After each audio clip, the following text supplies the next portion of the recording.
You ever watch someone steal your work, smile about it, and then thank you for their promotion? That's how it all started, with a smile I still see sometimes when I close my eyes. I'd been working for this mid-sized tech startup based in California, though I lived all the way in Boston. It was remote, decent pay, and I thought I'd finally landed a role where merit mattered more than politics. They hired me to build their contracts department from scratch. Literally from nothing. When I say nothing, I mean nothing. No templates. No systems. No shared drives that made sense.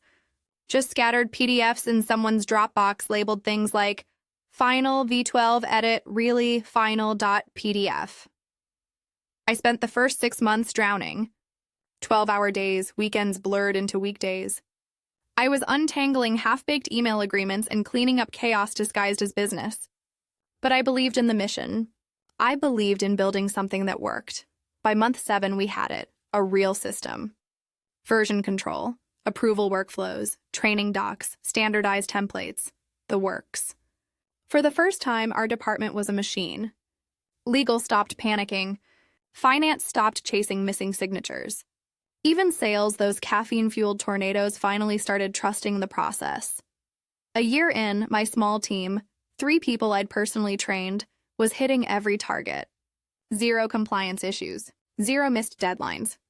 Everything ran smooth, precise, quiet. The kind of quiet that only comes when chaos finally leaves the room. Then came the consultants. Corporate loves consultants. They sweep in wearing polished shoes and holding fancy clipboards to tell you things you already know.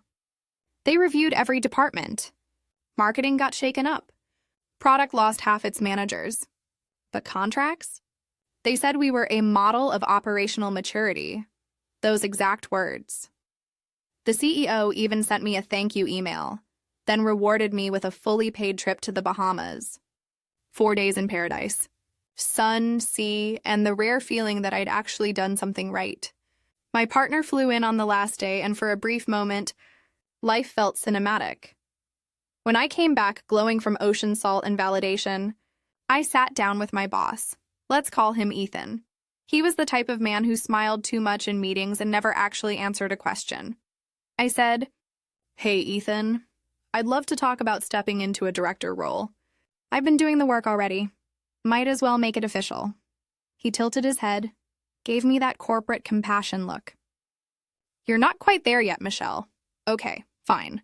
So I asked, "What am I missing? Could you outline what I'd need to work toward?"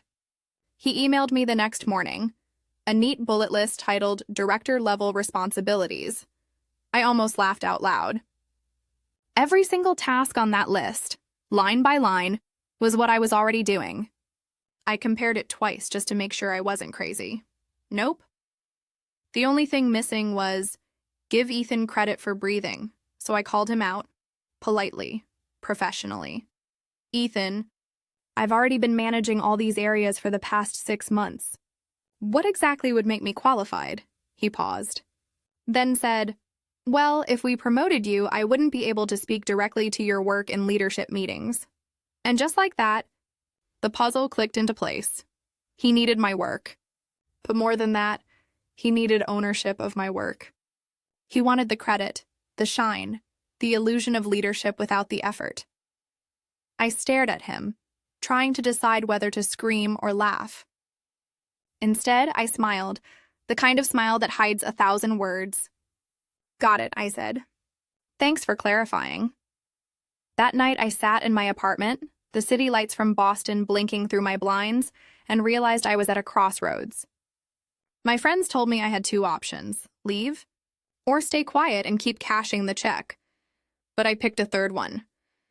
I'd let him crash. Not by sabotage. Not by anger, just by doing exactly what I was paid to do. Nothing more. The next morning, I printed my official job description from HR and pinned it right on my cubicle wall. A silent manifesto. Every time someone asked me to take on an extra task, something above my pay grade, I'd glance at that page. "Can you review the new comp structure?" Not part of my current role. "Can you hop into the product sync?" Only if it's part of the manager responsibilities list. For the first time in months, I worked within boundaries. And for the first time ever, I started to breathe. At first, no one noticed. But then, the cracks began to show. Sales panicked when contract turnaround times ballooned from 24 hours to 2 weeks. They'd been relying on me to clean up their sloppy last-minute deals, to fix the shortcuts they called strategy. Now they had to wait. Ethan called me into a meeting. "You're not being as agile as before," he said. I looked at him calmly. "I'm following my documented responsibilities. Agility isn't listed anywhere." He blinked, slowly, like a glitching NPC. That was the first domino, and as each one began to fall, I didn't push them. I just watched, because sometimes doing nothing is the loudest thing you can do. The first real crack appeared on a Tuesday. Sales had missed a major deadline, something that never happened when I was still cleaning up their messes. The Slack channel exploded with panic emojis and exclamation marks. The VP of sales was practically begging someone to unstick the contract queue. And then, inevitably, came the message from Ethan. "Hey, Michelle, can you jump in and expedite the process? We really need your touch here." I stared at that message for a long minute, sipping my coffee until it went cold. Then I typed back, "This request seems to fall under director-level scope. I'm happy to assist if that role becomes available. Send." It was polite, surgical, and it hit exactly where it needed to.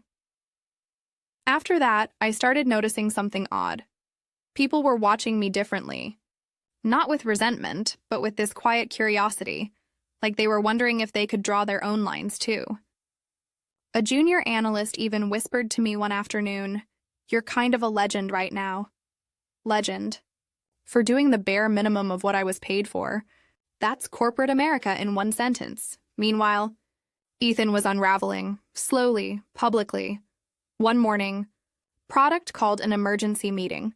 Something about a clause in a new client agreement that promised a feature in 6 weeks. The feature didn't even exist yet. When the question came, who approved this? The silence was thick enough to choke on. Finally, someone from legal muttered, "Ethan did." He tried to pivot, to drag me into the mud. "I think Michelle reviewed that one." Before he could finish, I pulled up Slack receipts and screen shared the timestamp. My approval line was blank. His name, however, was right there in digital ink. I didn't even speak. Just watched the dots connect across everyone's faces. After the call, he stopped meeting my eyes in one-on-ones. Then came the commissions fiasco. Some over-eager rep had found a loophole in the system. If they entered contract values a certain way, they'd earn full commission even if the client could cancel any time. A finance nightmare. And who had approved those structures? Ethan, CFO, was livid. HR got looped in. Then they pulled me into a meeting. "Did you sign off on these?" "No." "Did you flag any concerns?" "Yes. Mark, sorry, Ethan, said it was fine. I didn't need to say anything more." The damage was self-inflicted, and he knew it.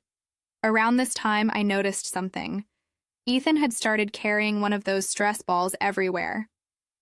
He'd fidget with it in every meeting, squeezing it like it owed him answers. Someone told me he'd been muttering under his breath about contracts during calls, once even forgetting he wasn't muted. And yet, despite the chaos, I was thriving. I had time now, so much time. I used it to study, earned 2 new certifications, and started taking midday gym breaks. I'd book a massage every other Thursday and actually log off early without guilt. I was doing less and living more. Meanwhile, he was drowning. Then one morning, an HR email popped up. A 7% bonus for team stability and performance. I almost laughed. It was his peace offering, an unspoken bribe. "Please take back the wheel." I screenshotted my job description again, tucked it in a folder labeled Boundaries, and kept moving. By now, the entire company could feel the tension. Projects were delayed. Sales numbers looked suspicious. Product teams were pushing back on impossible commitments. HR started making discreet rounds, asking employees what they thought about leadership alignment. Ethan must have felt it too, because he suddenly scheduled a one-on-one. No agenda. Just the subject line. Quick alignment. That phrase should be illegal in corporate language. It always means trouble.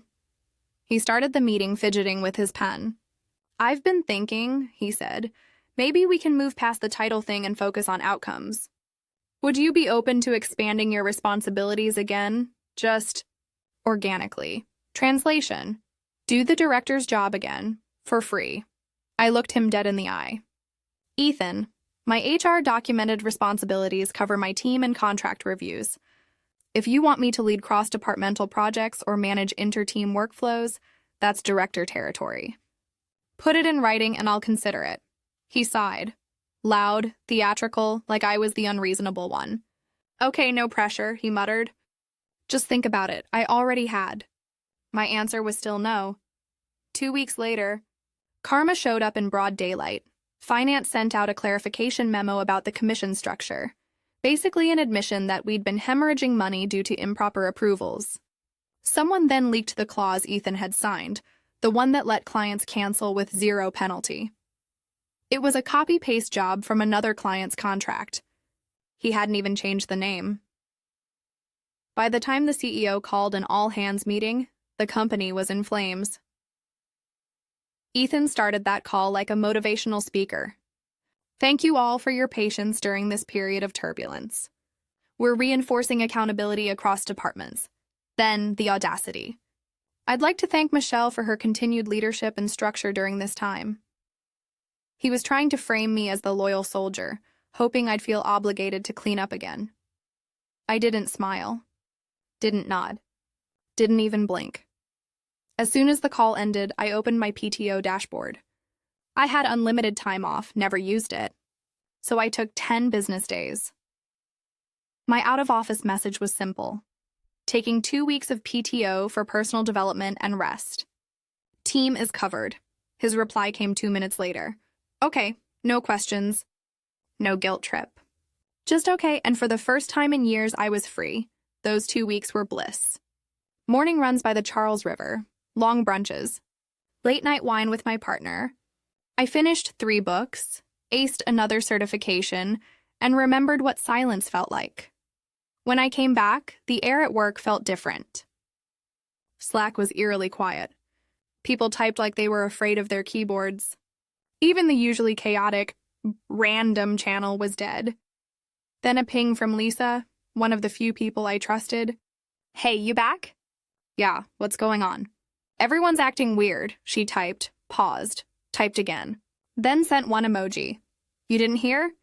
"There are layoffs today." My stomach dropped. "Am I on the list?" No response. Just that same flat emoji. An hour later, my calendar chimed, "Meeting with HR, organizational alignment." No details. When I joined, a woman I'd never met started reading a script. "Hi, Michelle. Thank you for joining. This meeting is to inform you that today will be your last day with the company." Just like that. No preamble. No, "How was your PTO?" I didn't speak. Just listened as she read from her screen. "This decision isn't reflective of your performance. We're restructuring," I cut in. "Let me guess. Contracts were too expensive, and Ethan said I was redundant?" She froze for a moment, then said, "I can't speak to the rationale beyond what's in your packet." Packet. She actually said packet. Then sent me a Google Drive link, like a homework assignment. I only had one more question. "Is Ethan still with the company?" "Yes," she said. "He's not impacted by today's actions. Cool, cool, cool." That night, I didn't cry. I didn't rage. I just sat in silence, realizing how deeply corporate loyalty had been a one-way street. 2 days later, my former team lead texted from her personal number. "I probably shouldn't be saying this, but your name wasn't originally on the layoff list." Apparently, Ethan had added me last minute when the CFO asked for redundancies. I was the only one from my department cut. Not the junior I trained. Not the admin who kept scheduling meetings in the wrong time zone. Just me, because I'd stopped cleaning up after him. Because I'd stopped letting him shine with my light. That was the moment I stopped believing in career loyalty. But fate, funny thing, hadn't finished yet. 3 months later, I landed a new job. Bigger company, stronger structure, 35% higher salary, director title included. Real recognition this time. A week after my announcement went live on LinkedIn, guess who slid into my DMs? Hey, Michelle, saw your update. Congrats on the new role. Let's stay in touch. Ethan, I didn't block him. Didn't reply. Just left him on read. Sometimes silence says more than any revenge could. That night, I sat in my car outside my apartment and just stared at the dashboard. My brother's words kept echoing in my head. Your family. You're supposed to help. You have money. Why do you even care? It hit me how deeply that pattern had been carved into our lives. I was never a brother, just an ATM with emotions. I decided to break it. Clean, once and for all. The next day, I sent a group text to the whole family. I love you all, but I'm done paying for other people's choices. From now on, I'll only help when it's planned, discussed, and repaid. No exceptions. The silence afterward was deafening. My mom called, crying, saying I was tearing the family apart. My brother didn't reply for 2 weeks. Then one night he showed up at my door. His wife was behind him, holding their kid. He said quietly, "We lost the deposit." I shouldn't have assumed. I'm sorry. And for the first time in decades, I didn't feel guilty. I just said, it's okay. But we need to change how this works. Epilogue, months later, he got a new job. Paid off one of the debts he owed me. And you know what? We actually talked again. Not about money, but about life. About his kids starting school. About how tired we both were of pretending everything was fine. It took losing $800 to finally gain back my self-respect. And my brother. Sometimes family becomes the easiest excuse for emotional debt. People say, we're blood, we help each other. But what they really mean is, you'll help me and I'll never have to change. For years, I thought saying yes meant I was a good brother, that generosity would fix everything. But generosity without boundaries? That's not love. That's servitude dressed up as loyalty. Now, when my brother asks for advice instead of money, I realized that saying no back then wasn't selfish. It was the first real act of love I'd ever shown him. So no, I'm not his ATM anymore. I'm his brother again. And that's worth more than any balance on my card.